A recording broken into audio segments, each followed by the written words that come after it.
কম বেশি আমরা সবাই খেতে ভালোবাসি। আর এই শীতের মধ্যে কড়াইশুঁটির ফুলকো ফুলকো কচুরি আর সাথে যদি এই রকম আলুর দম থাকে, বেশ রাতের খাবারটা জমে যাবে। আর এই দেখতে পাচ্ছেন মটরশুঁটি দিয়ে কচুরি আর সাথে মটরশুঁটি দিয়েই আলুর দম। তো যেই ভাবা সেই কাজ, চলে এলাম একদম রান্নাঘরে। আর এখানে পুর দিয়ে বানিয়ে ফেললাম কয়েকটা কচুরি আর সাথে বানিয়ে ফেললাম আলুর দম।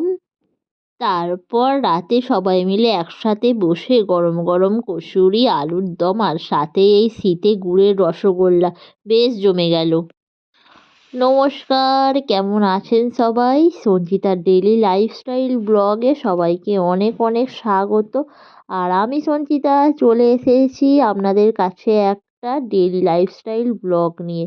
আর সকাল সকাল উঠে পড়েছি ছাদে, আর চারিদিকের প্রকৃতিটা বেশ ভালো লাগে। আর আপনারা তো জানেন একদম চারিদিকে গাছপালা সবুজ আর সবুজ, তো দারুণ বেশ লাগছে। আর এদিকে ঠাকুমা দেখতেই পাচ্ছেন চলে এসেছে মটরশুঁটি ছাড়াতে। আর দেখতে পাচ্ছেন বেশ অনেকগুলো মটরশুঁটি ঠাকুমা ছাড়িয়ে নিল, আর আমি চলে এলাম মটরশুঁটিটা মিক্সিতে একটু বেটে নেব কাঁচা। সাথে দিয়ে দিয়েছিলাম আদা, কয়েকটা কাঁচা লঙ্কা দিয়ে একসাথে পেস্ট করে নিয়েছিলাম। আর তারপরেই দিয়ে দিয়েছিলাম জিরে ভাজা মশলা, দিয়ে একটু হলুদ দিয়ে দিয়েছিলাম, সাথে একটু চিনি আর নুন দিয়ে একটু ভালোভাবে এই তেলের মধ্যে দেখতেই পাচ্ছেন একদম এটাকে ভালো করে ড্রাই করে ভেজে নেব। আর একটু টাইট টাইট করে ভেজে নেব যাতে পুরটা দিতে আমার হয়। আর এদিকে সাথে বানিয়ে নিলাম আলুর দম। আর আলুর দমের মশলাটাও আমি মিক্সিতে করেছি, যা দেখতে দেখুন বেশ ভালো লাগছে। আর মশলাটা ভালোভাবে ভেজে নিলাম, আর দেখতে পাচ্ছেন তেলটা উপর থেকে ছেড়ে দিয়েছে। তারপর আমি এখানে সিদ্ধ করা আলুগুলো দিয়ে দেবো, আর দিয়ে খুব ভালোভাবে নেড়ে চেড়ে নেব।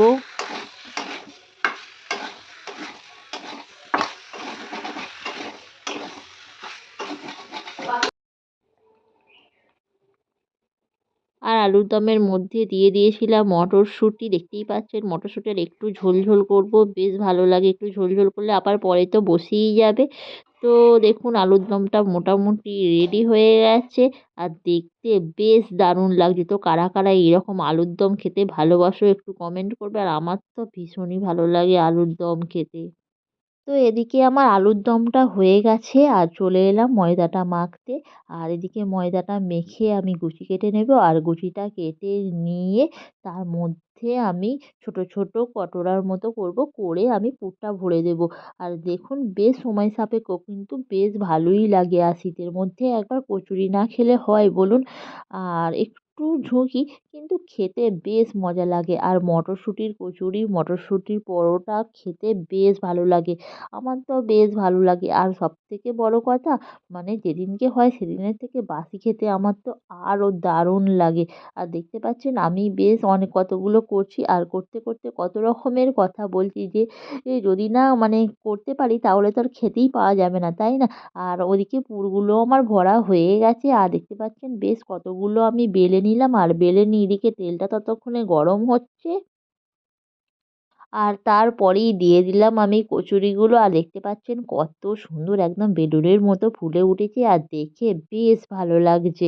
তো ভেতরটায় সবুজ আর সাদা দারুণ লাগে দেখতে। তো একের পর আমি ছেড়ে দিলাম, আর আমার পুরো একদম কচুরি রেডি হয়ে গেছে। আর শীতের সন্ধ্যেতে যদি এইরকম কচুরি আর সাথে থাকে যদি গরম গরম আলুর দম, বেশ জমে যায়। আর সাথে তো ছিল একদম গুড়ের মিষ্টি আর গুড়ের রসগোল্লা, খেতে আমার বেশ ভালো লাগে। তো দেখতে পাচ্ছেন একদম পুরো পরস্পর সমস্ত কিছু মানে ছেড়ে দিচ্ছি। আর বেশ কচুরিগুলো বড় বড় হয়েছিল একদম, মানে একটা খেলেই পেট ভরে যাবে। আর আমি তো মানে একটা থেকে দুটোই খেয়েছি, আর বেশি তো সেরকম খেতে পারিনি। দেখতে পাচ্ছেন একদম খুব সুন্দরভাবে ফুলছে, আর ফুলে একদম পুরো টোবর হয়ে যাচ্ছে। আর এদিকে কচুরিগুলো বেশ দারুণ হয়েছিল। আর তারপরেই সবাই দেখি রান্নাঘরে একে একে আসছিল, তো সেগুলো আর ক্যামেরায় তুললাম না। আর দেখুন কথা বলতে বলতে একদম সমস্ত কচুরিগুলো ভেজে ফেলেছি, আর দেখুন একদম চিপসে গেছে। আর চলে এলাম রাতের খাবার খেতে, বেশ একটু দেরি হয়ে গেছিলো খাবারটা খেতে খেতে। তো সবাই মিলে একসাথে মজা করে খাচ্ছিলাম। আর ঠাকুমা দেখুন না, আগে একটা খেয়েছে, খেয়ে আর খেতে পারছে না, বলছে আমার আর ভালো লাগছে না বলে তো সে আর বেশি খাচ্ছে না, আর আমি এদিকে দেখুন আমিও বেশি খেতে পারলাম না, কারণ বেশ বড় বড় হয়েছিল। আর সাথে তো মিষ্টিটাও খেতে হবে, আর আমার এই কচুরির সাথে আলুর দম সাথে মিষ্টি বেশ ভালো লাগে, আর সাথে তো গাজরের হালুয়াও আনা হয়েছিল। তো সেটা আর খেলাম না, ভাবলাম কত আর খাবো একসাথে, এত আর রাতে খাবো না। তো বন্ধুরা, ভিডিওটি কেমন লাগলো? ভিডিওটি ভালো লাগলে লাইক করবেন, শেয়ার করবেন, কমেন্ট করবেন।